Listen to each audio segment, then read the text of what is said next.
A best-of-5 series of top-level StarCraft 2 between the #1 Terran, who of course goes by the name of Maru, and the man who I consider to be the rank 1 Protoss. Technically speaking, if you look at the statistics right now, Hero is the #1, but honestly, this man has been more impressive as of late, at least to me, with the red Protoss pieces. We're looking inside of the main base of MaxPax. What a way to start off the new week, right? It's the Monday over here in the Netherlands, at the very least as of me casting this, and I will be uploading it today too.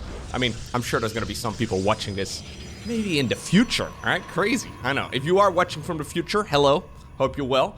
Either way, this is one hell of a series to start things off with. I am excited for another week of StarCraft. The strategies really have settled a little bit in basically all of the matchups over the last few weeks. Of course, we've had a lot of variety because of the, well, new multiplayer balance patch and all of these maps as well. But I think most people are starting to find their groove a little bit. There's still certainly some unexplored territory. Sorry, I just hit my microphone. I don't know if that was very loud. Maybe I should restart. I don't know. Anyways, there's definitely still some unexplored territory in StarCraft 2 when it comes to certain strategies. But overall, I think we're starting to settle a little bit more, right? We don't really know exactly the strength of the Cyclone just yet. It seems like a lot of players, myself included, still look at Cyclones like the way they used to be, right? So you look at the Cyclone and you're like, oh yeah, it's kind of a tanky unit. It can do a lot of damage, it's got a ton of range, and then when it actually gets into the battle, it just sort of dies. And there's certainly some of those interactions between units where the Cyclone, yeah, just seems a little bit weaker overall. And then there's moments too where there's just more Cyclones than you would ordinarily see, but honestly, that seems to be the main thing. Obviously, the Mama ship still is, yeah, up for interpretation, I suppose. I've seen some players use it effectively. Last week, of course, we saw Hero use it very nicely, actually, on this map as well against, I think it was Cure? No, it was Bjorn. He used it very nicely when he was very far ahead. He was like, okay, I'm gonna try and seal the deal. I'm gonna put the nail in the coffin by going for the Mama ship, and that's, yeah, certainly something we could see. But there's no denying that overall, I think the strategies are getting back up to a new normal, and despite all the drama, especially when the new patch was first released, I think we're actually in a very beautiful meta once again, right? I mean, obviously there's still some bits and pieces here that we will have to figure out, especially as far as like the late game goes, and maybe Protoss early game survivability and all that, but anyhow, good start right here for Mr. Maru. MaxPax has decided to go for a Zealot. Now this man, yeah, he's running across the map. As long as the SCV finishes the command center, there we go. We should be a-okay. MaxPax coming in as well. That was actually very clutch. I was talking as if that wasn't very close at all, but that was pretty close, all things considered. Anyways, all of the SCVs are saved. Just the Zealot here ended up going down. And yeah, nobody really cares about him very much. I know, it's a bit sad. 2 adepts right now on the back of this. We should lift up the depot. There we go. We can maybe harass a little bit, right? But the most important thing right here for Terran is finishing up that command center. If your command center gets delayed, okay, getting 2 SCVs would be nice. If your command center gets delayed, you also delay the orbital command, and the orbital command is something that just simply gains energy over time, right? So you want to finish this as soon as possible, because every 50 energy is a mule, right? Or I guess a supply depot, or a scan if you really want to, but in the earlier stages of the game, it's always going to be that mule, and the mule just mines for so many resources. So if you, for example, as the Protoss right now send a Zealot across the map, it would have been a worthy sacrifice if he would have been able to delay that command center for maybe half a minute or so. He was very close to getting that done. Didn't happen in the end, so now MaxPax is just ever so slightly on the back foot. He's decided to go for his beloved Blink Stalker opener. That is honestly where MaxPax, yeah, in my opinion, shines the most. Obviously, we have guys like, once again, Hero, that are incredibly good at microing Stalkers. But I feel like MaxPax has been a little bit cleaner overall lately. I've seen him just juggle the like, maybe it's gonna be a disaster in this game, so, you know, don't hold me accountable for my words, guys. No, there's definitely a chance that he's gonna mess it up in this match, but generally speaking, whenever I see him currently micro Blink Stalkers and a Prism, it's beautiful, man. Yeah, there's a certain elegance to microing these units to their utmost potential, and I think that MaxPax does it more consistently right now than Hero. And this is, of course, one of the most popular builds. Not entirely sure what that Blink was for. Just for style points, I suppose. Now, it's not just going to be Blink Stalkers. We're gonna go for a Dark Shrine on the back of this too, so... Yeah, maybe there's a small chance here. So here's those Cyclones, right? You look at those Cyclones, you're like, those units are amazingly powerful. Are they, though?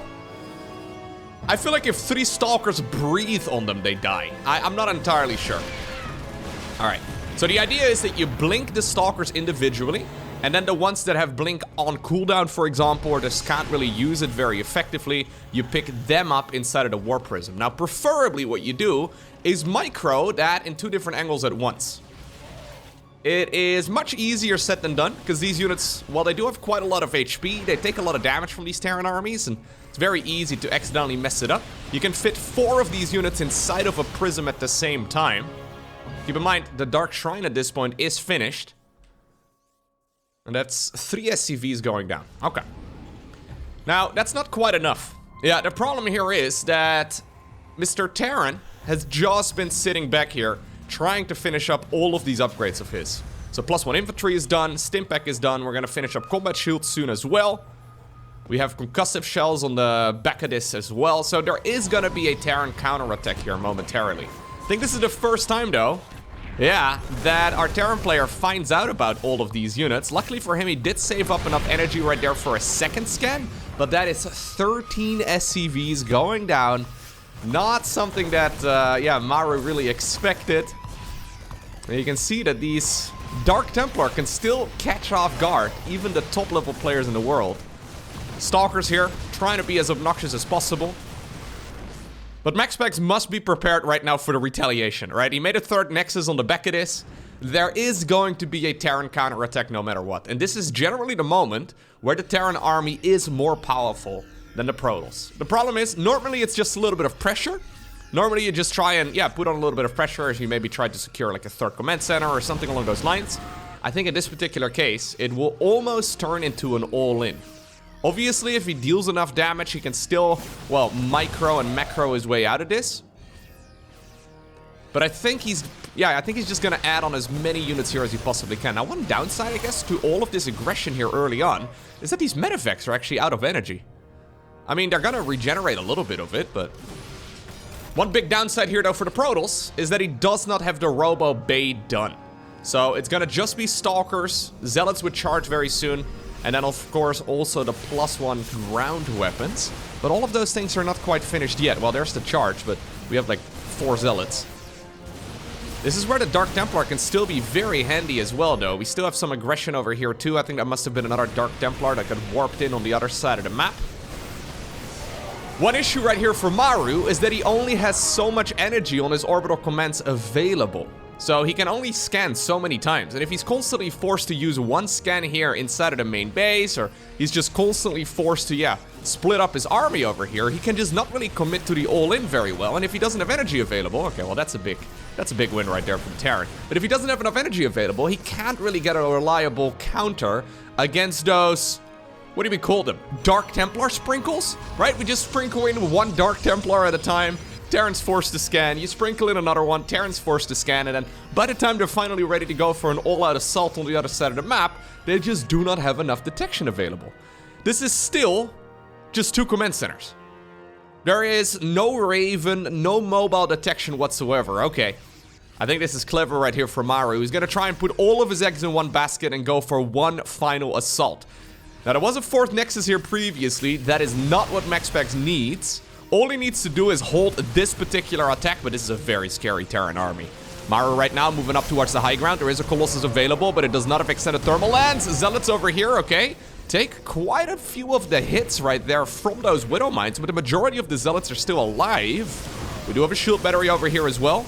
Colossus just trying to dance back. Keep in mind that it deals a lot of damage, especially to light units. That's some retargeting right there from MaxPax. Trying to get those very soft Marines here, primarily. We have an Immortal in the mix, too, plowing through all of those Marauders, and I think that's basically it. Yep. At this point, we're talking 58 workers for Protoss, 3 base economy versus 2 base Terran. We have a desperation boost into the main base. There's that Dark Templar once again. The Dark Templar sprinkles. You love to see him. That's the technological term, guys. Anyways, yeah, now this is Maru going back and forth, but this game, has been an uphill battle ever since the first DTs came in.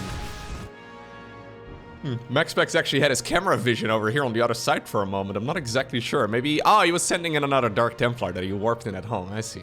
Yeah, that red and I guess the blue square here on the minimap, that is what the players are currently looking at. So Maru is gonna stay in this game. Interesting. I actually expected him to tap out. Obviously, it's his... Yeah, it's completely fair for him to... he could lift his command center to the corner of the map. Force his opponent to make a Void Ray, you know? It's completely fair for him to stay in this match, but I think a lot of players would have tapped out at this point. This is gonna be an incredibly difficult one, and when you're playing a best-of-5, you do have to be... You do have to be thinking about things such as stamina. It's something that we don't really talk about all too much, but playing StarCraft 2 is exhausting. I read somewhere that, like, chess players apparently burn up to like 10,000 calories on a tournament day, which seems pretty extreme to me. I'm not exactly sure how truthful it is, but there's no denying that StarCraft players definitely burn more calories than, I don't know, Minecraft players, okay? Not a roast to Minecraft players, it's just that this game is very, very intense. And when you're playing a best-of-5 series, it can easily take an hour. Yeah, so what Maru's doing over here is he's basically extending his 2-base all-in. Yeah, he's gonna just do another wave of the exact same attack. And what he's hoping for is that MaxPax is leaning into this 4th Nexus a little bit too much. Okay, that's the correct move. I think canceling that is indeed the right thing to do. MaxPax got an observer over here. He sees his army moving out. He needs to hold this Terran army a second time. Maru has not really made SCVs over the last 5 minutes. He's extending his all-in, putting all of his eggs in one basket one more time. And you know what? This can certainly work. We've seen this go wrong so many times. Now, there is a disruptor available. At this point, we also have extended thermal lance. So this fight is going to be infinitely more difficult. Those Widow Mines are going to have to do a lot of damage here. And so far, they, yeah, really haven't. I've got a feeling that, ultimately, this Terran army is just going to get destroyed. I mean... That's still a lot of Marauders remaining. Nah, there's no way. GG. Game number 2. We find ourselves on the map Golden Aura. Brilliantly played game 1, though, from MaxPax. Back in the day, we used to see Dark Templar primarily as an all-in. These days, that was a very clever way to play Dark Templar, right? He was mixing it in, he was playing the strategy that his opponent expected him to play with the Blink Stalkers, and then he followed it up with DTs, and then he played a very safe follow-up as well. I think a lot of the times we have players getting a little bit too aggressive. MaxPax right there, essentially on his tippy toes the entire game long. He's like, you know what I need against 2-base Terran? 4 bases myself. That's the way to do it, huh? Alright, well, he wants to go for an expansion on the low ground. Not going to happen. He wants more. Did start up a Zealot. Now cancels the Zealot. And, okay. He decides to go straight for the Nexus over at the 3rd base location. Now, we saw this when the patch first came out. I think it was Clem going up against... I don't remember the Protoss player. Doesn't matter. May have been Hero again. I've been casting a lot of Hero over the last couple of weeks. Anyhow. Cyclones seem like a very good choice when, yeah, you go for the engineering way block and you force your opponent to take the 3rd base as their very first expansion. At the time, that was on Oceanborn, and obviously the new patch was just released. So I can imagine that Maru has been practicing with the Cyclone shenanigans as well. I wonder if that's what he's gonna go for, because it honestly seemed like a really powerful follow-up. So you force your opponent to take their 3rd base first, you put them in a more exposed location, and then you follow it up with a little bit of Cyclone aggression. Stargate, essentially forced right now here for MaxPax. We're gonna go for a tech lab here instead. Okay, Maru just going for the normal follow-up. I mean, obviously that's also an option.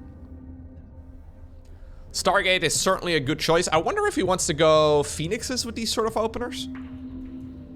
MaxPax does seem to be a Phoenix guy these days. He's a Blink Stalker guy, a Phoenix guy. I feel like I've been fanboying over MaxPax this entire cast so far. It's just that he's really good at the game, guys. Alright, we're gonna just go into a siege tank style here instead. Fair enough. Now, we don't have a command center yet. What exactly is the plan right now, Maru? We're gonna make a lot of units, sure. Ooh, it's a Void Ray. I think this is a response to seeing that the opponent had not yet expended. Yeah, this is just our Terran player making a whole load of units And I think he's gonna send them across the map, hoping that his opponent is in a vulnerable spot because he's taken the third base rather than this one right over here. Honestly, on Golden Aura though, I feel like this location is still pretty defendable. Like maybe you can have like a distraction with a medevac in the main base or something and try and pull the Protoss player into multiple areas at once.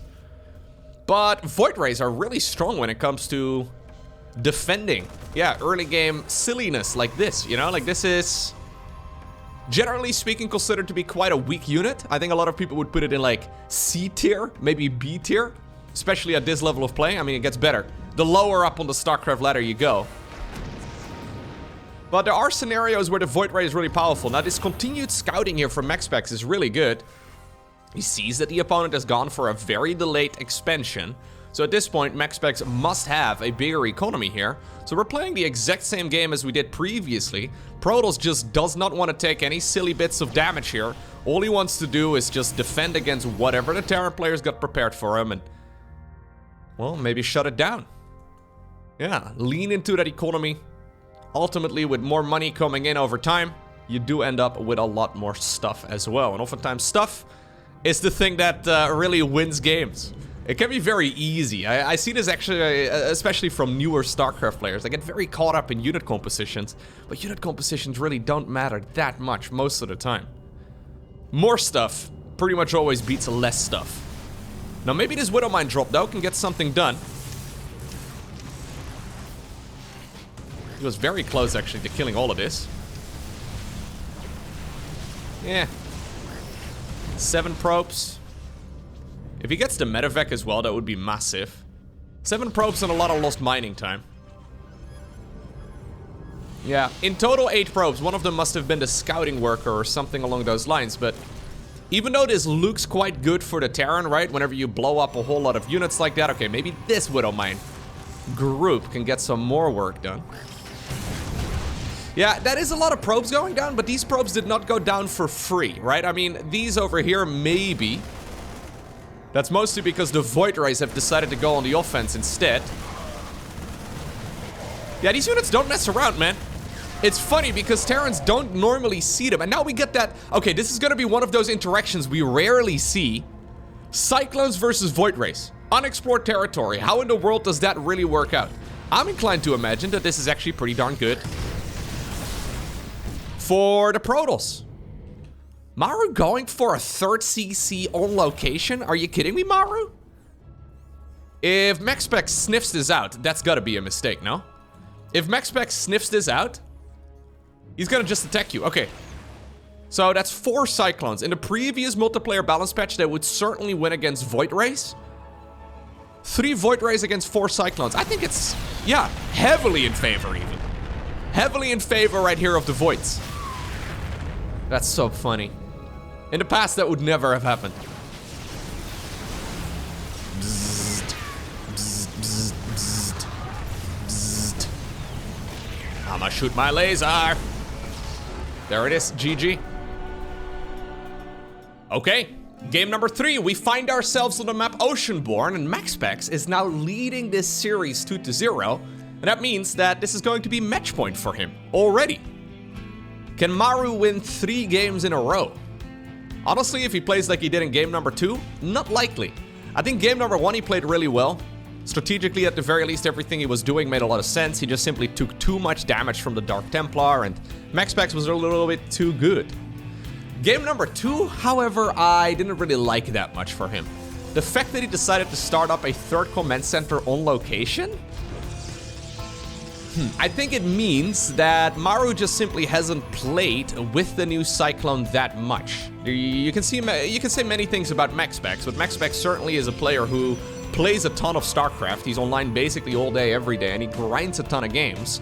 And he must have figured out that Void Rays are certainly a good option if your opponent decides to go for the Engineering Bay block and then also to go for a Cyclone follow-up, right? The Void Rays just absolutely tore that strategy apart.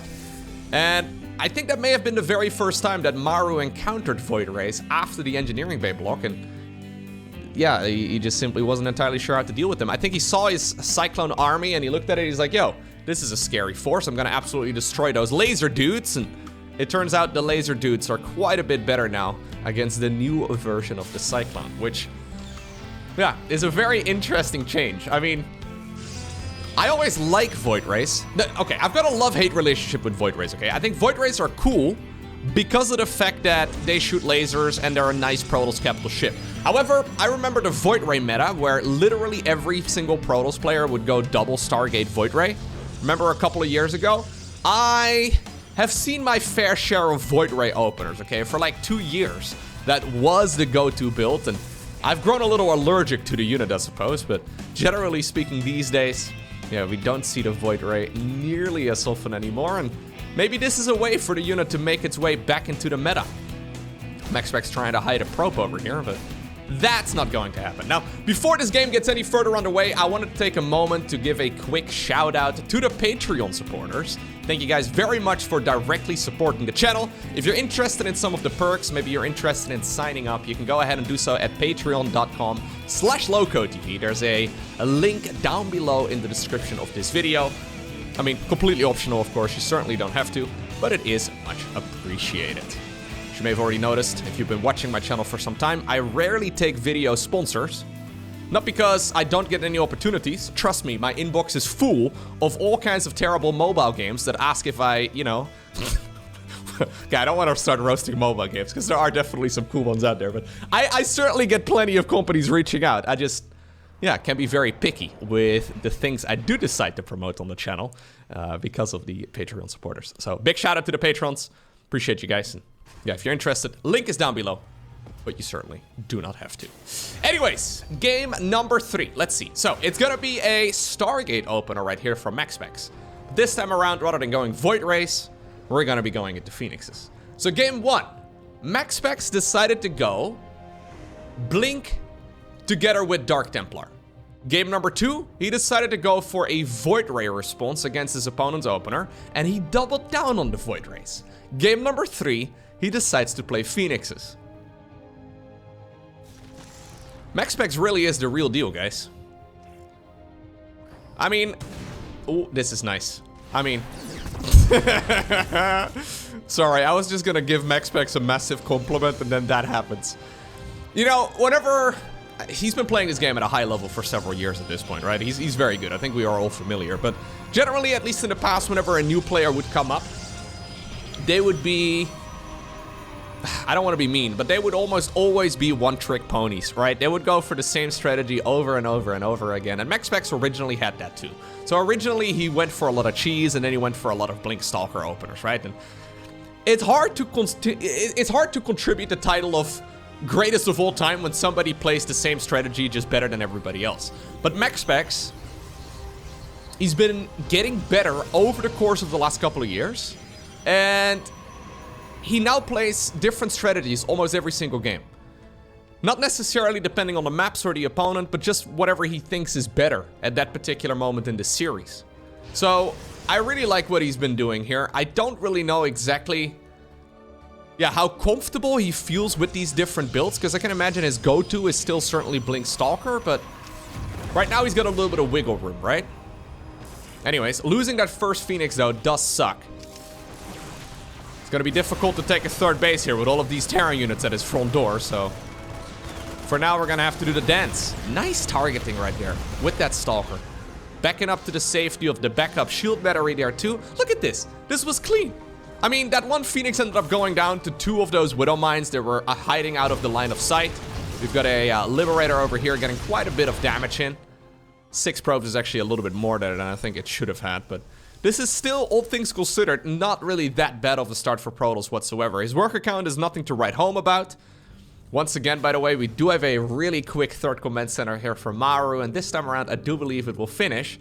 But for the next couple of minutes, I think that MaxPax should have full map control, so you should be able to build up that economy of his. This time around, though, yeah, for the first time in this series, MaxPax is economically a little behind. These randomly positioned Widow Mines, man. Ay, ay, ay. So frustrating to play against. But yeah, now suddenly you're playing against the #1 Terran in the world, who is in a economical advantage. So how do you play this one out right now? What exactly is the move? Is this what we're going for, Max? Okay. We are gonna go for a little bit of an attack. Getting the Raven would be massive. Keep in mind that it needs to research interference matrix these days, but still a very juicy target. One siege tank here. Looking a little exposed. We're going to settle, however, for the Marines. A couple of the SCVs, okay.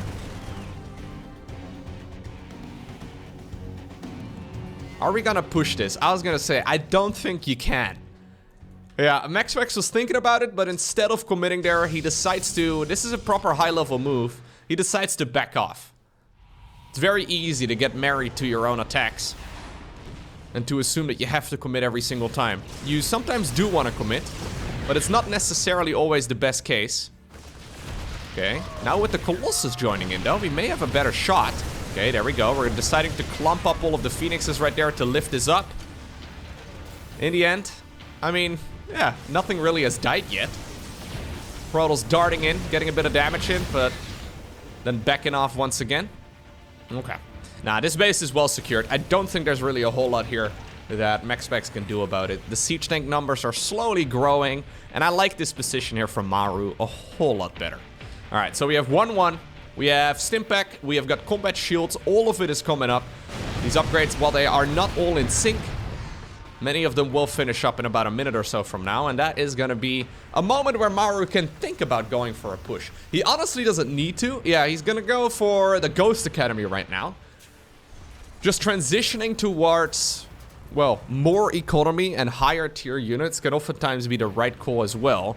Maru does like being aggressive, but I think he's the best macro Terran in the world, so I really don't blame him at all if he decides to sit back and play this one a little bit more passively.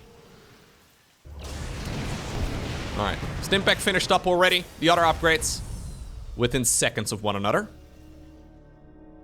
Okay, so uphill battle right now for Max.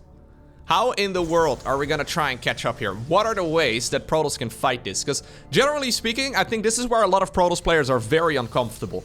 Right? It's fine when you're ahead in the early game, it's fine when you're even, but when you're slightly behind and you have to play catch up, how in the world do you do it? Because it kind of feels like Colossi don't really do that well, Stalkers kind of suck, Zealots aren't that great. How do you engage these Terran armies when they are slowly outgrowing you? Alright, well maybe MaxPax can get it done here. Do you go for fancier unit compositions? That is oftentimes the tendency that I see a lot of players make. Rather than doubling down on the units they already have, I see players, for example, transitioning right now into like High Templar or Disruptors or anything like that, and that may very well be the right call. But oftentimes in StarCraft 2, the guy with more stuff ends up winning, right? And it's very easy to get a little bit too fancy with your unit composition. Now that is a very pale pink on that War Prism. Look at that. What in the world is the lighting on this map? Alright, anyways. Here's the Terran, ready to go for an all-out attack. Maru very late on 2-2. He finished up 1-1 ages ago. Hello, Maru. He just now made the armory, but still not firing up the upgrades. Okay, so here's step 1 in MaxPax's plan. Create chaos everywhere. Zealots in the main base, Zealots in the natural, Zealots at the third. In the meantime, there's a big fight happening over here, though, and I believe that Maru thinks he's gonna win with this particular engagement. Yeah, because this is one hell of a force. Okay, Phoenix is here trying their very best. Zealots are going to town, though. Killing a lot of the reinforcements. 7 SCVs have gone down. If they get a tank over here, too, that would be massive. In the meantime, though, battery overcharge has been activated, and this Terran army here is looking mighty fine. 13 SCVs have now gone down. That's another Zealot going down. Looks like the siege tank is nowhere to be seen anymore either. And that makes all of this a whole lot more all-in-y. Disruptor right there has to pay the price, but not before also taking out a lot of Terran. Nexus at this point is gone. Zealots still have not been taken care of. Maru is starting to fall apart at home. That is way too much damage. From how many Zealots? I mean, 13 of them have gone down. I think maybe 10 or so got warped in on the other side of the map. Zealots right now charging forward as well. Widow Mines, okay, nowhere to be seen anymore. Siege tanks from the high ground, okay, gunning away. Ay. There's a giraffe floating in front of my monitor. Sorry about the giraffe, guys. Anyways, yeah, Maru's actually been forced to back up over here. It would have been amazing if he had another Nexus to transfer those probes to earlier, but okay. That Zealot run by was absolutely lethal. That being said, Maru does still have another command center. He lost 28 workers here in this game. That's kind of nuts. Base starts up over here on the left side of the map. These zealots heard of the massacre on the other side of the map, so they've decided, you know what? We'll give it a try too. This is a very small move. But retreating with the zealots is something that we don't see very often, even at the highest level of StarCraft 2. I think what the majority of Protoss players do is warp it around the zealots, then shift Q them with attack moves on the minimap, and then never look at them again. It sounds like the most obvious thing ever, backing off so they can fight a little while later, and yet even at the highest level, at the professional level of StarCraft, we see so many zealots just running in and just, yeah, going for a one-way trip. Right, and I guess that these guys are going to die eventually. But you can see that at the very least there's an attempt, right? MaxPax trying to set... Okay, well maybe even trapping some of the units right now. MaxPax trying to set a new standard when it comes to some of the basics. Sorry about that one, Jimmy. Jimmy got destroyed. A couple of Marines over here also misrallied. I don't think Maru realizes that there's a base on the left side. No, he hasn't yet seen that nexus there. Yeah, he's got 4 orbital commands right now, which is nice. He's got 4 orbitals. But this is suddenly a very defensive game once again. Now, Maru tends to work his magic when he's in a position like this. Very, very tough nut to crack. But what was previously a massive advantage for the Terran has, because of those Zealot run-bys, really evened up. I mean, those upgrade timings for his have been really quite bad. Only just now is when +2 armor is like a third of the way done. When did he finish +1 armor? A couple of the ghosts getting picked off as well. This is looking better and better right now for Mr. MaxPax. He's finding another angle. Massive disruptor connections. Ay, ay, ay. Part of this series is definitely MaxPax playing incredibly well. But part of it is also Maru not looking nearly as rigid as he normally does. Maru really usually plays this game like he's a turtle, you know? Like he retreats his arms, his legs are inside of the shell, his neck, I mean, slightly exposed maybe, but in this game so far, at the very least, you can see that he is very susceptible to counterattack damage. And even when he is completely focused on defending at home, he's still taking disruptors to the face where he really shouldn't be.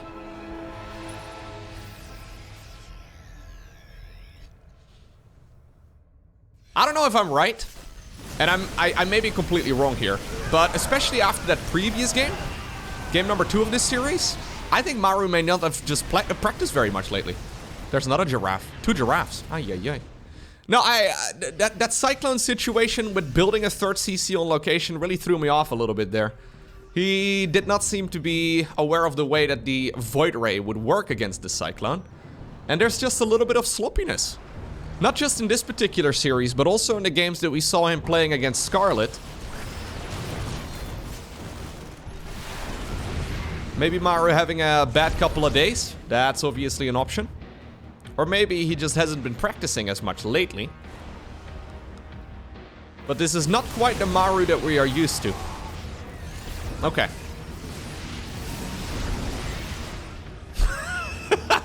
That's a superhero death right there, man. We haven't had an underwater map in StarCraft in a while. Anyways, MaxPax going for more and more bases. Look at his top left-hand corner right now. He is taking his entire side of the map. There's Dark Templar with Shadow Strike coming up, +3. We're gonna go for the Disruptors here as well. MaxPax playing a really wonderful series. That's another big Disruptor hit right there. There's another big one.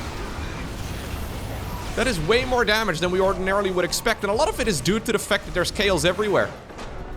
MaxPax sends zealots left, right, and center whenever he does a main engagement. And ultimately, it's our Danish Protoss player here who obtains the victory over the highest ranked Terran in the world, 3-0.